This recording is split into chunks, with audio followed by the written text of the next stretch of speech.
Welcome to the Art of Procurement, the official podcast of the Catalyst Co-community. And our purpose is to enhance the impact of procurement by elevating the discussion one conversation at a time.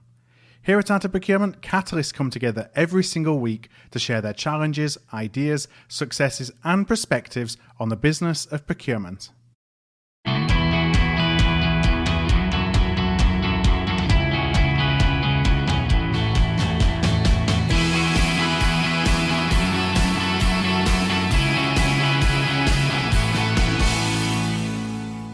Hi everybody, welcome to this week's Art of Procurement. I'm the host, Philip Eidson, and after Take Action October, a month of small micropods that wrapped up last week, normal service is resumed today and we go back to the interviews.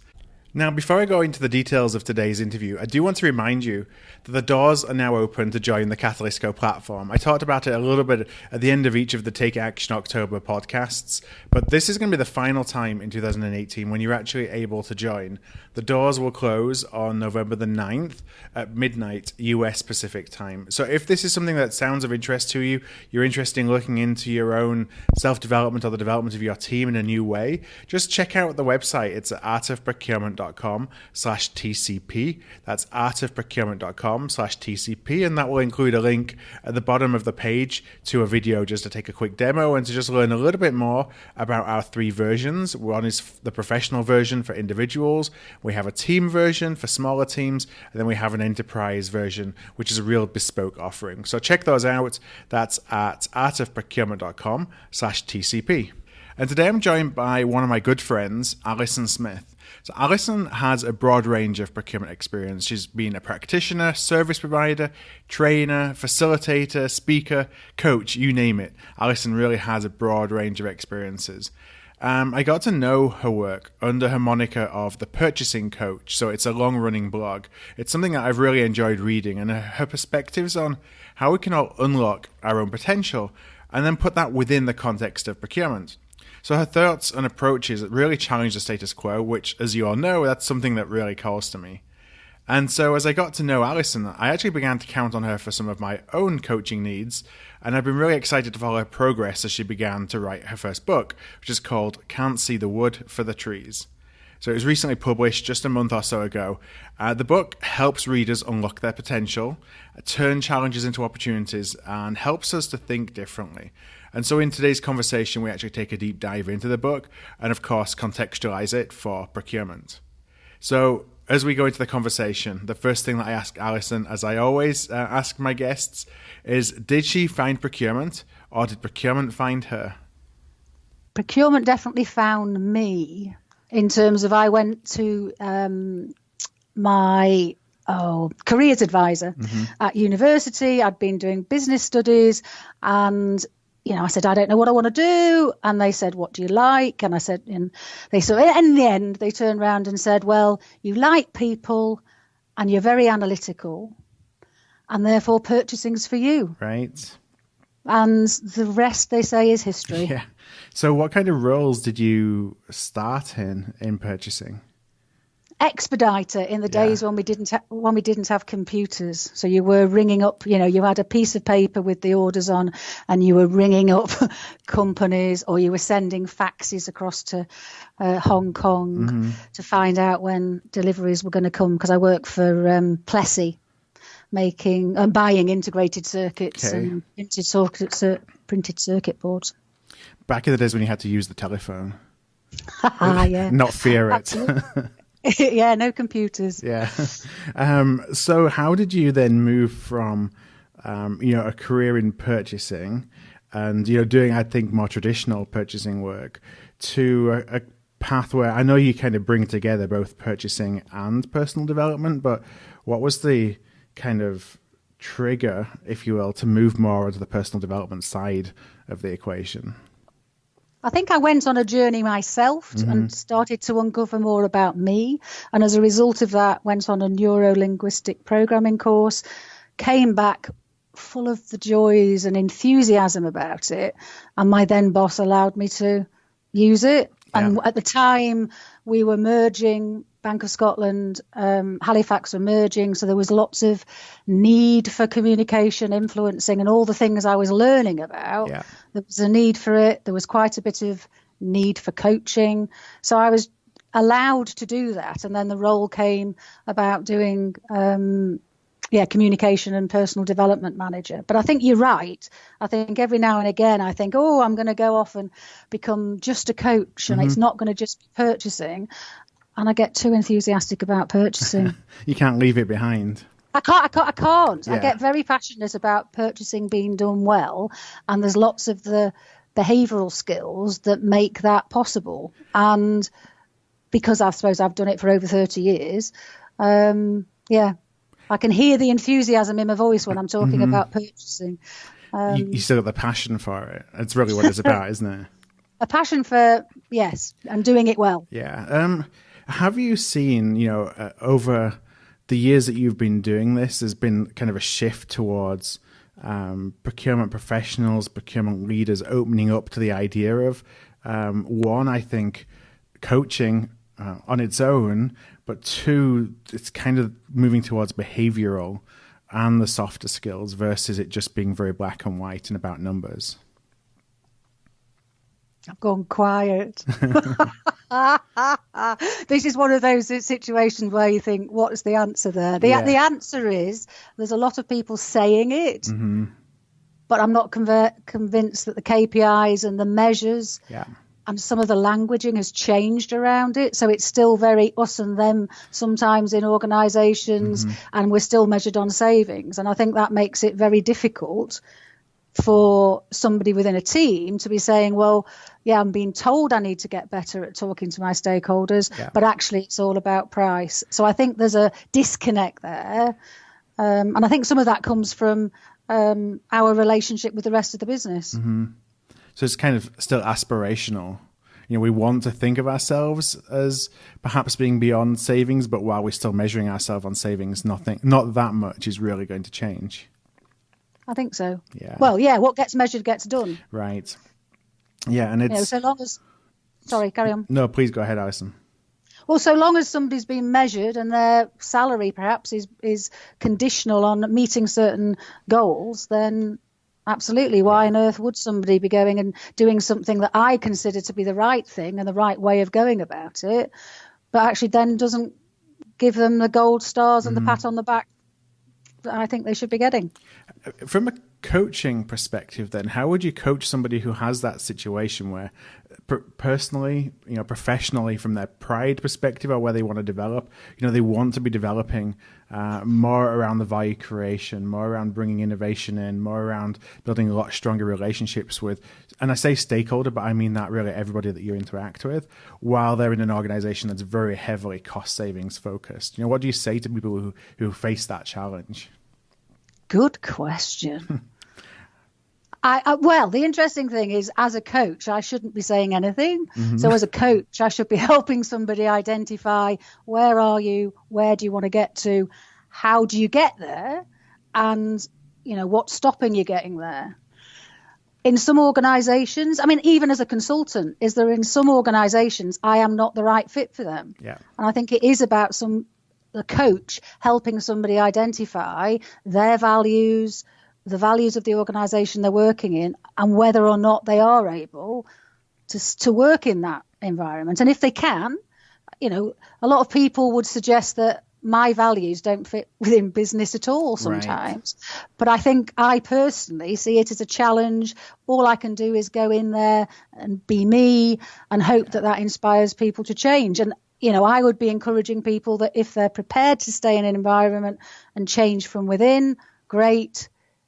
But if their values are being compromised, then I would never be the person saying, yes, you should stay in the job you're in. Yeah, don't fight it. Find an environment that's more suited or more in line with your values. Sort of, but there's so many people that have left business, turned their back and said, I don't want anything to do with it, that we do need people within business fighting from within, I would say.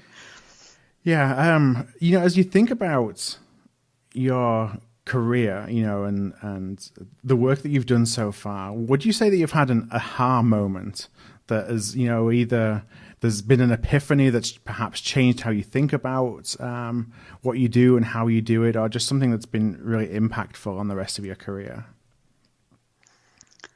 Had I known at the time it was an aha, it would have made life a lot easier. Right.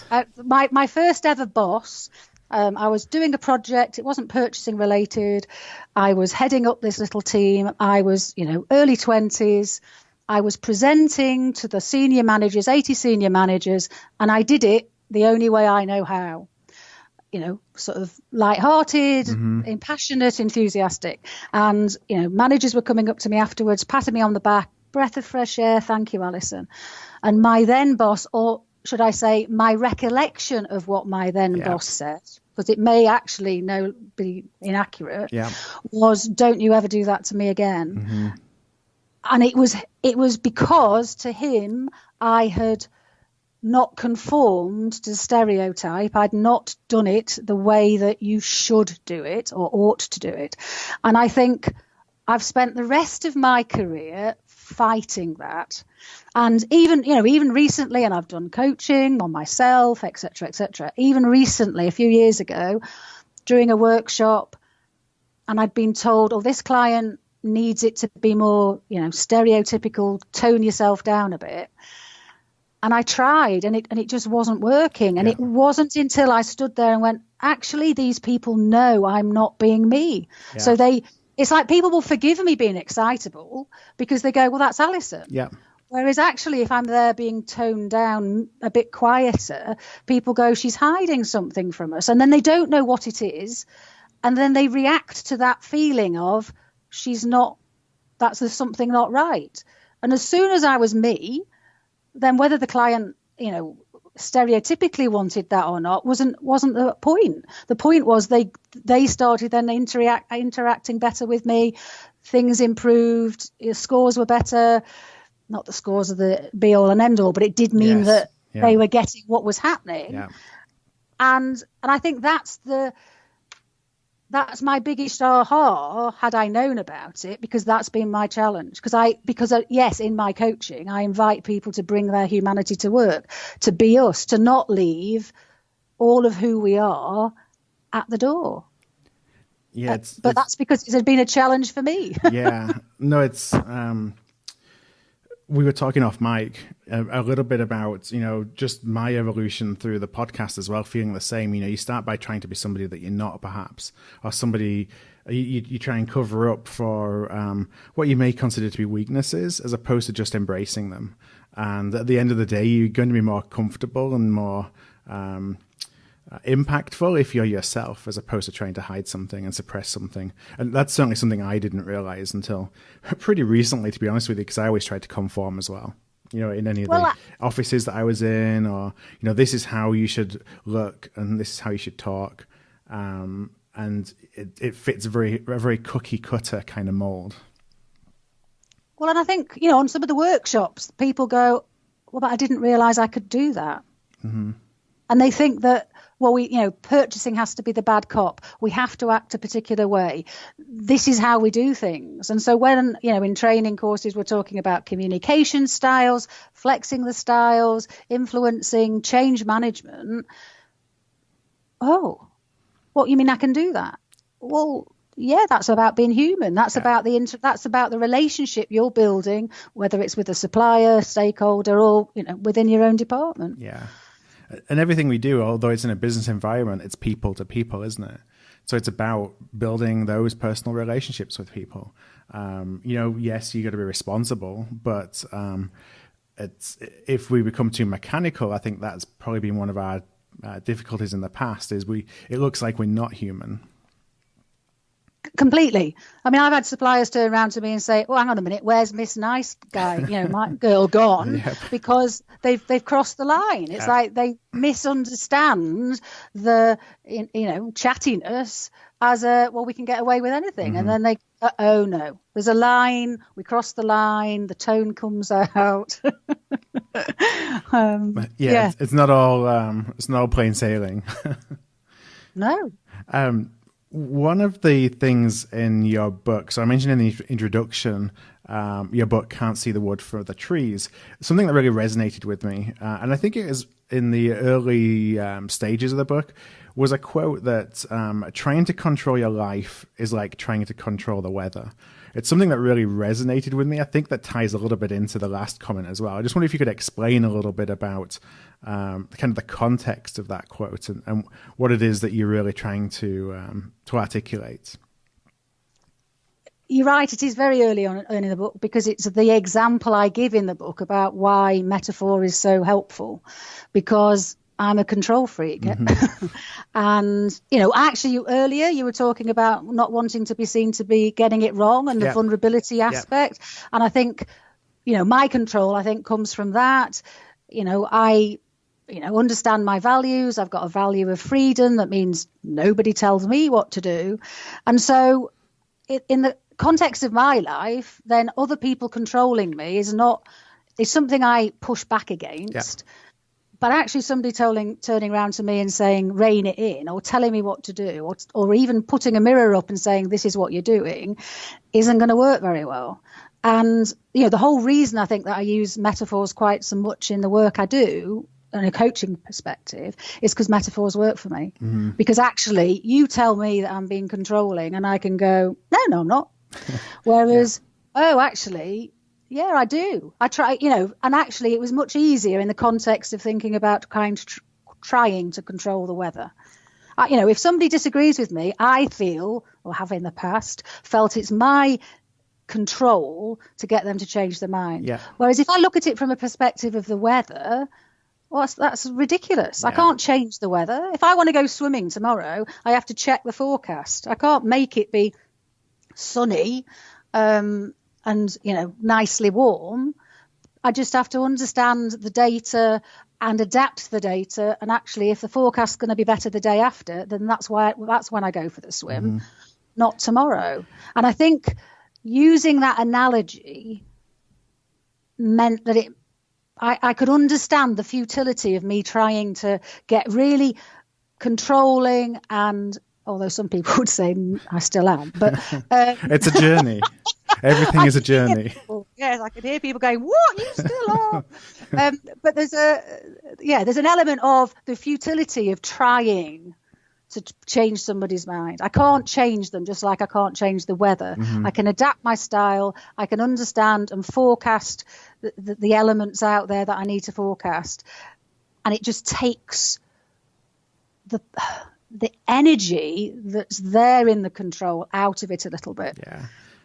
To me, it really stood out because, I feel like I'm trying to control so many things that are outside of my control, but you don't really see that. Maybe you don't see it because you're just in the moment and you're not really looking at things from a macro level. But how can I adapt and adjust to things that ultimately I'm not going to change in a fact, I think helps to release some of the burden on trying to change everything. At least for me, that's kind of how I took it, to not really be as, to try and be as involved in everything that I want to be involved in because I can't change them. So why am I using so much energy on worrying about them? Nature is very flexible. Mm-hmm. It's the one thing when you look at, well, as I look out of my office window now, everything out there is flexible. Yeah. And perhaps that's why I use nature in a lot of the work I do, because there's a truth about how nature works that we can then tie into. Indigenous cultures have known that forever. And I think we can tie into that and make sense of life, bypassing the logic and the barriers, because, we've learned ways of thinking and ways of operating. And sometimes this is how it ought to be, get in the way of, oh, actually, there is a different way. Well, I want to talk a little bit more about the book, but to frame that up, it's, as regular listeners will know, it's just something that I've only just started in my interviews. So I'm probably not as good at asking this question as I will get, hopefully, over time. But I'm really interested for you to share maybe like 3 action items that, well, not really the action items right now, but 3 things that we'd like listeners to take away, if we've been successful in the conversation, what they would take away from our discussion, and then I want to come back at the end and ask some specific action items around those. Lovely. Words have power would be my first takeaway. An example would be, why do we describe maverick buyers? Because I think that's an unhelpful phrase. So words have power. Yeah. Be yourself and take you into the office. Don't leave a part of you at the door. And try a bit of unconventional every day. Okay. I'm jotting these down, and hopefully I can read my writing when I come to ask the follow-up questions at the end. So just for the context, I wonder if you could share, I know we talked a little bit about some of the background, but really the premise of can't see the wood for the trees. Why does it exist? It exists because I used metaphor in coaching and for myself. And in fact, it started because I had a problem that we still have in procurement, which is we have lots of stakeholders that don't understand what procurement do. And standing up in front of managers who don't have procurement as a big part of their job and telling them about the procurement process sort of put them to sleep, and they didn't get them any more engaged. Yeah. So I started using a metaphor, and I used gardening. And it was about the fact that these stakeholders may not know what to do with a supplier and just sort of assume that the supplier turns up and gets on with what the supplier is supposed to do, and we don't need to manage them. Yeah. But if you start to say, well, how many of you have got a garden or been to gardens? We need to understand what the garden's for. Is the garden for barbecues? Is it for playing football? Or are you going to have a nice, plants? And then it's about supplier selection. So it's plant selection in this, in a gardening context. But then it's all the things that you do afterwards that people take for granted in a garden. Of course, you're going to mow it or get somebody to do it for you. Or you're going to, what's it called? Weed, feed, prune, cut back, put stuff in the compost heap, or put plants in certainly here in Scotland, put them in a greenhouse until June. And yet we don't think about doing any of that for suppliers. All the nurturing and all the things that you'd need to do to have a nice garden that meets your needs. And what that then enabled us to do is take what people knew about gardening and say all of that applies to suppliers. So now tell me about the suppliers you've got in your garden, and then they'd come up with, we've got a supplier that's big tree in the corner that the roots are undermining the building.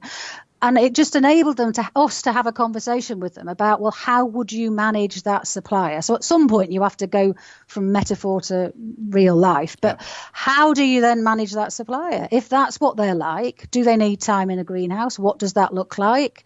From a procurement point of view, it enabled us to have a discussion about who is the gardener, where are the tools, who's got a key to the tool shed.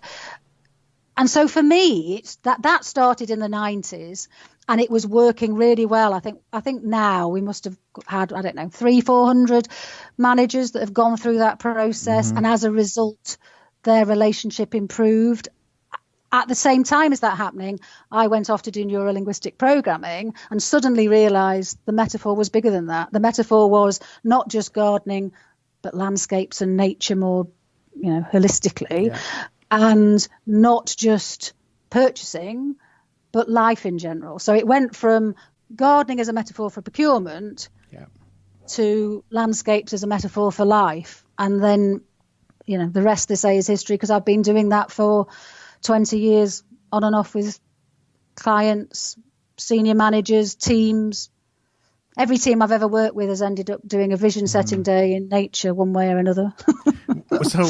So maybe this is too simplistic, but is it really to help, the power of the metaphor is to help take away the jargon, to make what we do understandable for people who don't necessarily understand what exactly it is, because they can apply it to something that they're used to and that they can conceptualize in their everyday lives.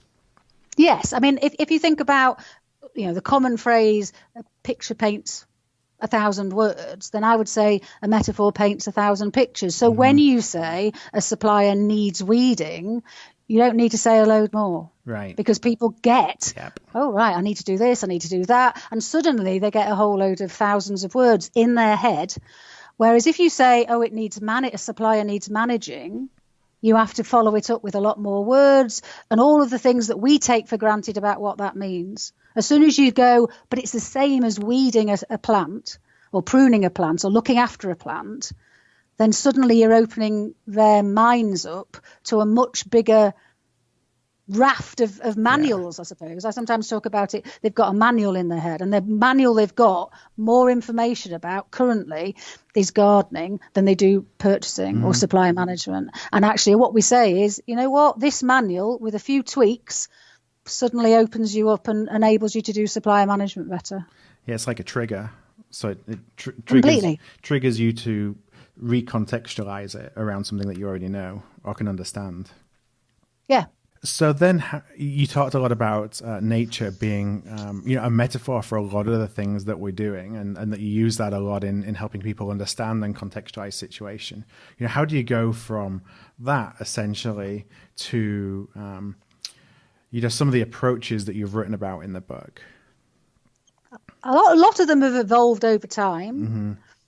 But what I noticed, and to be fair, I've written a number of books that never got anywhere because it was so niche. It was like, wasn't going to be able to be relatable to people. Yeah. And what I started to notice was that people were using landscapes in the sayings they were using to describe being stuck. So quite often if we're stuck, we say, I'm stuck in a rut, or I can't see the wood for the trees, or I'm up the creek without a paddle, like a fish out of water. Mm-hmm. And what I realised was you're using a landscape in the words you're using to describe being stuck. Therefore, you can use that landscape to find a solution. And I started to do that with people, and oh, wow, it worked. And yeah, the book arose from that, really. And so within the book, you mentioned some of those sayings. You have a number of sayings that you kind of unpack that help, help you to think differently about certain situations or certain approaches, or maybe a particular challenge that you have. I just wonder if you could share a couple with them. And one off, I'm not going to go into the saying because I want to leave that open for you to take the best one that you think fits with this situation. But something we're always trying to do on Art of Procurement is challenge assumptions. And that's not to say that, you're challenging them just for the sake of challenging them, but how from a metaphor and a sayings perspective do you unpack the act of challenging an assumption? The interesting thing as you ask that question is that what I do with clients is say which of these sayings best describes how you're feeling currently. Right. So sometimes you start with the saying that most meets their needs at the time. The example that came to mind, and I don't know if it directly relates to challenging assumptions, was a business leadership team, very set in their ways, and they appreciated. I sent them out into nature, and their head office was in the middle of the countryside, so it enabled it quite easily to go outside. And they're walking down a lane, and they're just having a conversation about nature. So I've told them, you need to stay with the metaphor, keep out of real life. Mm-hmm. And they're walking down this lane, and they're going, oh, this lane eventually peters out. We know it does. There's a bit of grass coming up in the middle. Yeah. We're going nowhere, and actually where we are going is a dead end. So we're sort of stuck in a rut.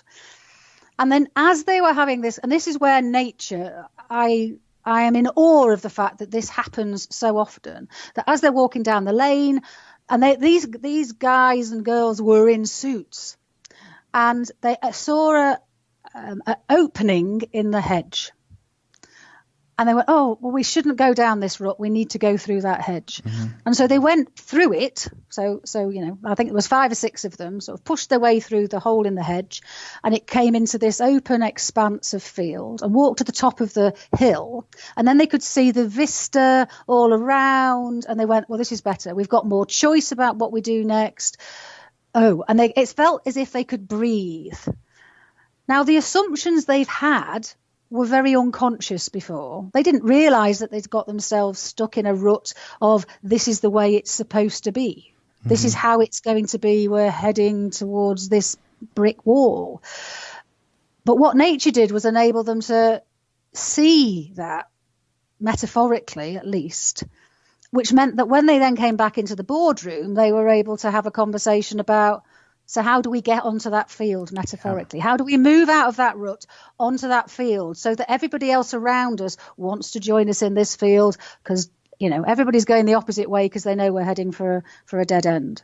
How can we take kind of that experience, and, you know, that team was fortunate that they were in an environment which was conducive to at least doing that in person, if you will. You know, how can we take that and simulate it in a more traditional office environment? You know, stimulate the thought processes that team went through to realize that maybe there is another way and we should start thinking about different ways as opposed to just doing what we've always done.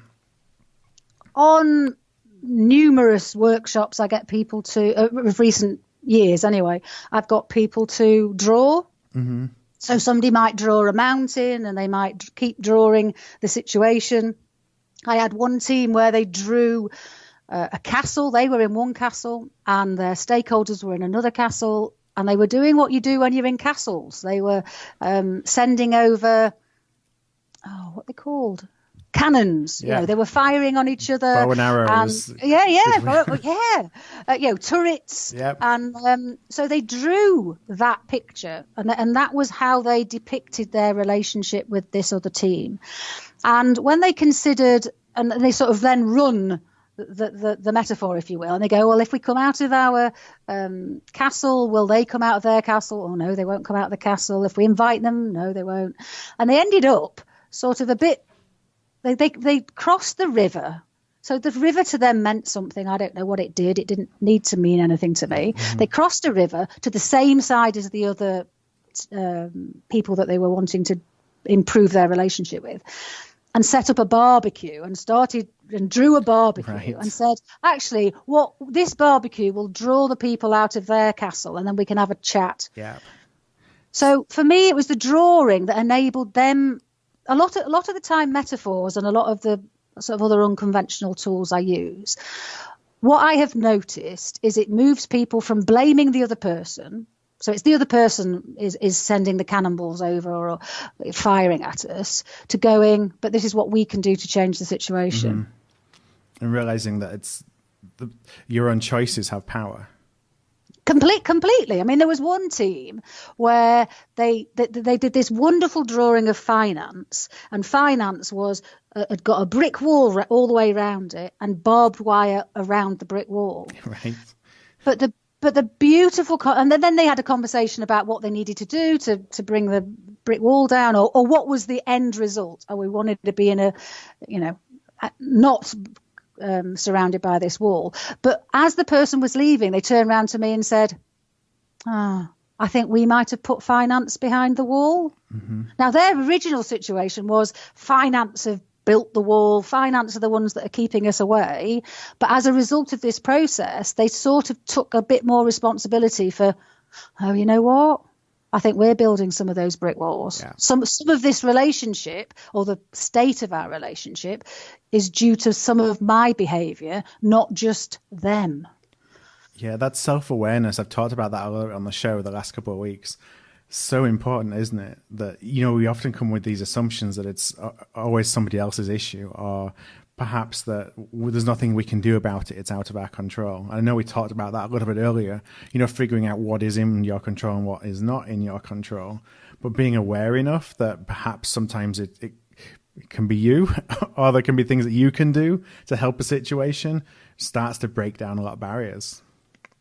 There's normally more that you can do than you think. And I think that's where metaphor comes in, because metaphor enables you to not get caught up in the, if you and I are talking and say, well, how's the situation with X?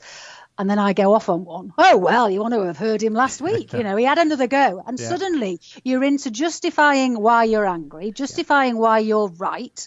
And you get yourself into this little I'm right and they're wrong. And actually that then stops you seeing what you can do differently to change the situation.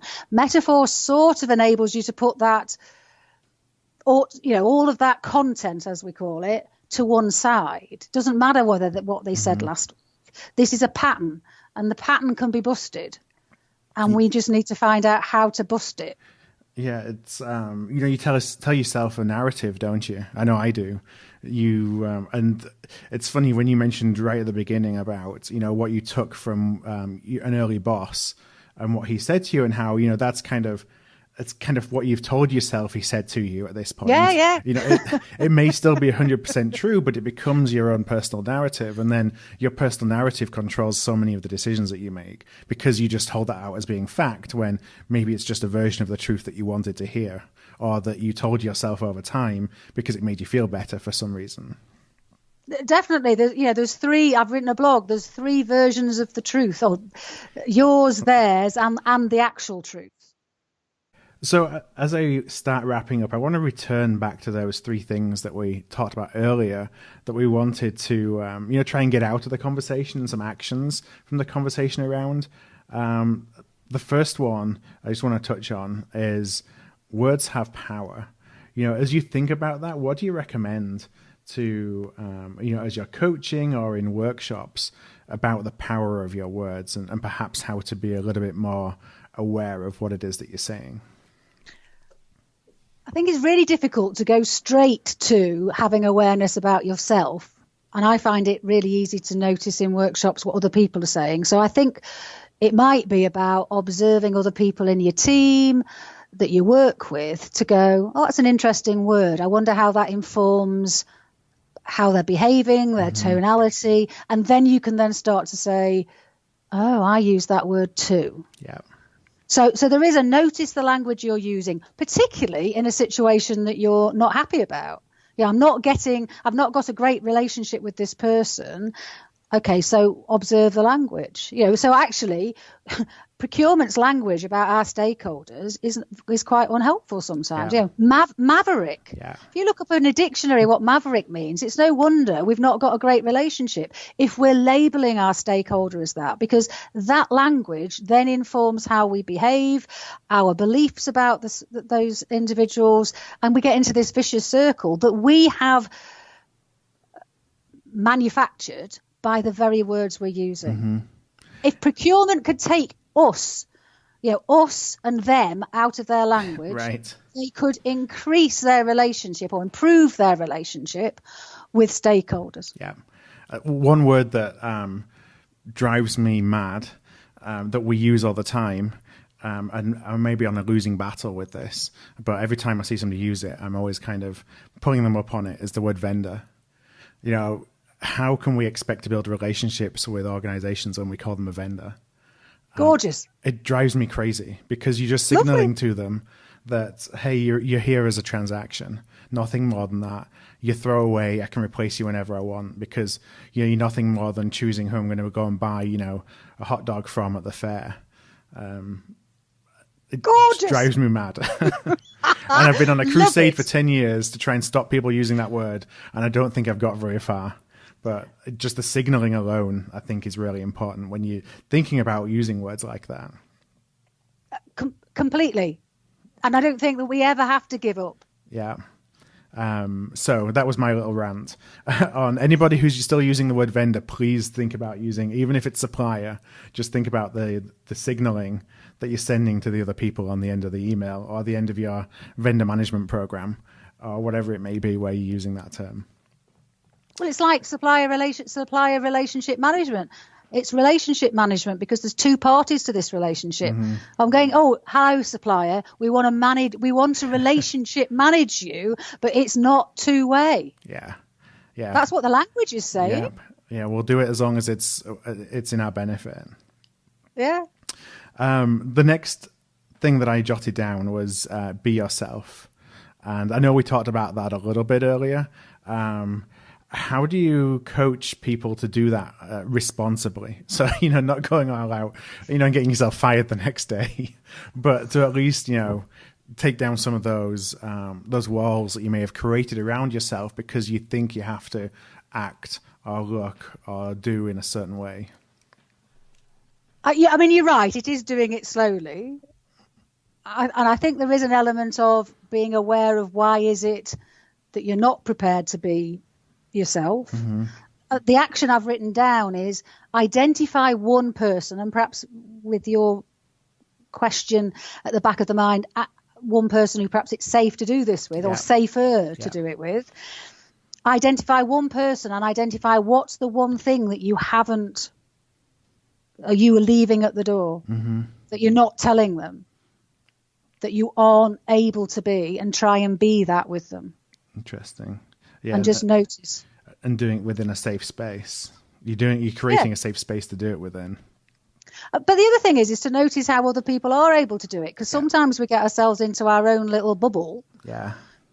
And we don't realize that, actually that person over there is doing it. And quite often the people we admire are the people who are doing the things that we would like to do. It's like, well, actually that person can do that in that environment. What is it? And yes, perhaps you do need a coach, or perhaps a coach would be helpful to explore, because sometimes you might go from one extreme to the other because we haven't actually understood that it's our vulnerability that we need to work on. Yeah. And that's why we're not able to ask for help, for instance.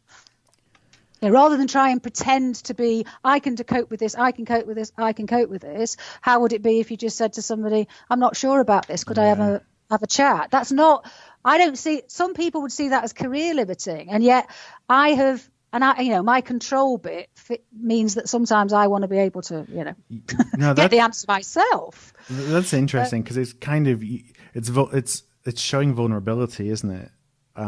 It's hard. It's really hard. I mean, I can always remember ringing up one of the guys that I work well with, but I know I tried to solve it, but I'd got myself into a right little mess. Yeah. And I just rang up and said, I'm really struggling with this. And we solved it in about 5 minutes. And I went, you know what? And just because he was able to ask better questions, because I'd got myself into a bit of a knot.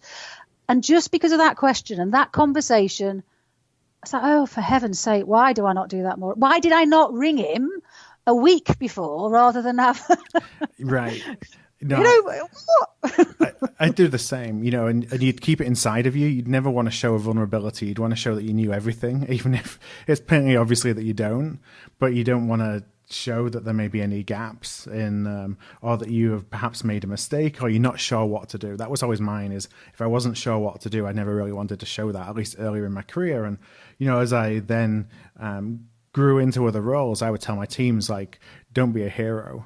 We're all kind of here together. We're in this together. Collectively, we can have far more impact than any one of us on our own, and we're all here to kind of help each other. But when I was earlier in my career, I never saw that, because I saw it almost like I was either good or I was bad, and there was no in between. And if I didn't know what to do, that meant I was bad at my job. And perhaps that's the action then. Perhaps the action's more about very specifically saying, go and ask for somebody, if you don't normally ask for help, and you do try and be I can do this, then go, set yourself an objective in the next week to ask somebody, to admit that I don't know. Mm-hmm. Could you talk me through this? I don't actually understand what that acronym means. And then the last one I want to touch on, and I know that I say I want to touch on, we could probably do an entire episode on this.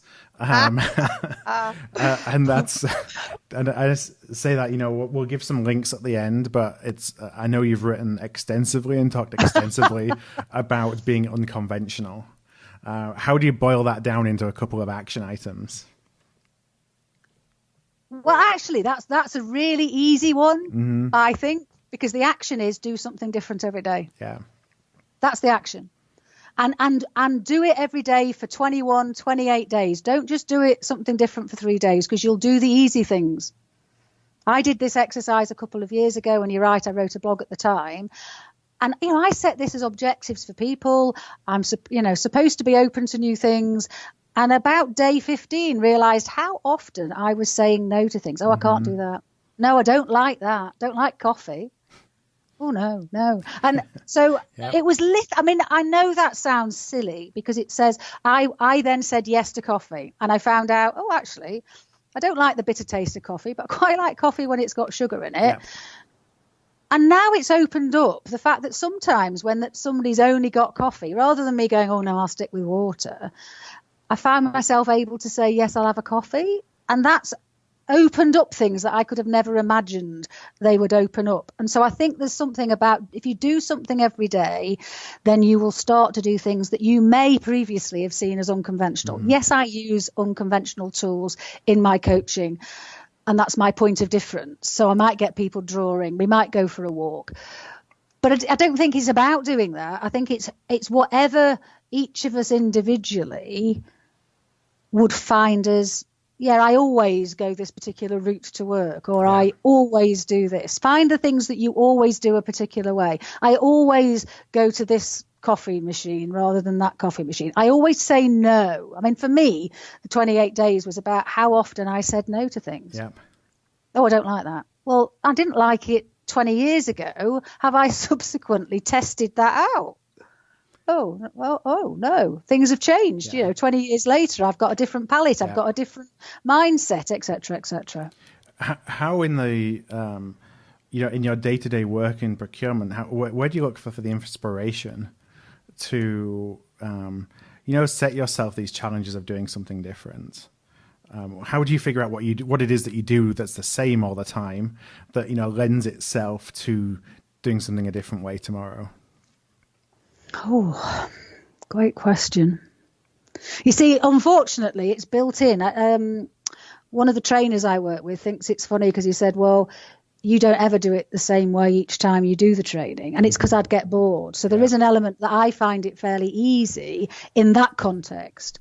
And I think it's just, perhaps it's having a conversation with somebody else to say, is there something that I do a particular way? Or I don't know whether it is noticing it, if I'm honest. I think what I found is by doing something different every day, and you'd start with things like brushing your teeth the opposite way, going a different journey, putting your socks on before your shirt, or, it's little things that are of no consequence really, but you realize they're consequential because when you do them a different way, you go, oh, there's a jarness, and you recognize then how it feels to be in a pattern. And I think once you've got that recognition radar on that says, how many things am I doing sort of by automatic pilot, that once you've got it into your, as they say, conscious, into your conscious awareness, then suddenly your brain opens and goes, oh my God, why do I always do that?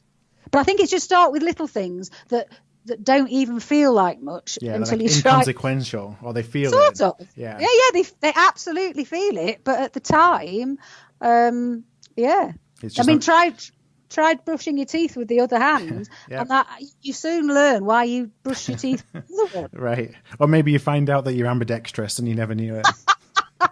Well, and I think that's what happened with. We can put a link to the blog because what I did was write what I did every day and my own personal reflection on it. So the other thing it does is go back to journaling. That I went to a friend's book launch last week about journaling, and there is something about we can become more self-aware just by journaling, by spending time reflecting on our own thoughts and our own actions to raise from our unconscious awareness into our conscious awareness about what we're doing, why we're doing it, and what might be informing why we do something a particular way or react in a particular way in order for us to resolve it and let it go. Yeah. Well, Alison, I want to thank you for joining me on the show today. I know it's about time to wrap up. So I just have a last question, and that's where can listeners actually find out a little bit more? Where can they find the book, and where can they reach out if they'd like to contact you directly? I think the easiest thing is do a search, Alison Smith, the purchasing coach, and you'll find my purchasing coach blog, and it's got all the links to YouTube, Instagram, Amazon for the Can't See the Wood for the Trees book, etc., and or Alison Smith, Landscaping Your Life. So I've got two websites, one particularly aimed at the landscaping your life and the book, and then obviously the purchasing coach one, which is where the blogs I think that we'll be linking to were likely to be found. Okay. Well, what I'll do is I will link up to those and the blog posts that we mentioned in the show notes today. Perfect. Those are going to be at artofprocurement.com/Alison Smith. That's artofprocurement.com/Alison Smith. So Alison, one last time, thank you very much for joining me. Thank you, a pleasure. Thank you for listening to another episode of The Art of Procurement. To find an archive of all past episodes, you can go to artofprocurement.com/episodes. And to ensure you never miss another show, go to artofprocurement.com/subscribe.